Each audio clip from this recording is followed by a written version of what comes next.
నమస్కారం, మీరు చూస్తున్నది టైం 24x7. మరి వాళ్ళ వెదర్ అప్డేట్ చూసుకున్నట్టయితే తెలంగాణ మరియు ఆంధ్రప్రదేశ్ రాష్ట్రాల్లో తీవ్రమైన హీట్ వేవ్ అలర్ట్ జారీ అయింది. తాజా సమాచారం ప్రకారం రెండు రాష్ట్రాల్లోనూ ఉష్ణోగ్రతలు ప్రమాదకర స్థాయికి చేరుకున్నాయి.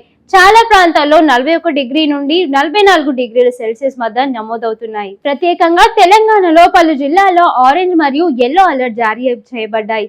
మరిన్ని రోజుల్లో వేడి మరింత పెరిగే అవకాశం ఉందని వాతావరణ శాఖ హెచ్చరించింది. ఇక ఆంధ్రప్రదేశ్ విషయానికి వస్తే రాయలసీమ ప్రాంతాల్లో ఉష్ణోగ్రతలు 43 డిగ్రీల వరకు నమోదవుతున్నాయి. పలు మండలాల్లో హీట్ వేవ్ తీవ్రంగా ఉండే అవకాశం ఉంది. ప్రజలకు అత్యవసర హెచ్చరిక. మధ్యాహ్నం 12 నుండి 4 గంటల వరకు బయటకు వెళ్లొద్దు. ఎక్కువగా నీరు తాగడం, చిన్నపిల్లలు, వృద్ధులు ప్రత్యేక జాగ్రత్తలు తీసుకోవాలి. మరోవైపు కొన్ని ప్రాంతాల్లో సాయంత్రం సమయాల్లో గాలివానలు, ఉరుములు వచ్చే అవకాశం ఉంది. ప్రస్తుతం పరిస్థితి చాలా తీవ్ర స్థాయికి చేరుతోంది. అన్ని వర్గాల ప్రజలు అప్రమత్తంగా ఉండాలని అధికారులు సూచిస్తున్నారు. ఇది ఒక అత్యవసర వాతావరణ హెచ్చరిక.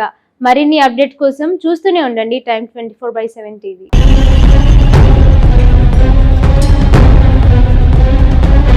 షేర్ చేయండి, లైక్ చేయండి, సబ్స్క్రైబ్ చేయండి. మరిన్ని వీడియోల కోసం బెల్ సింబల్ పై క్లిక్ చేయండి.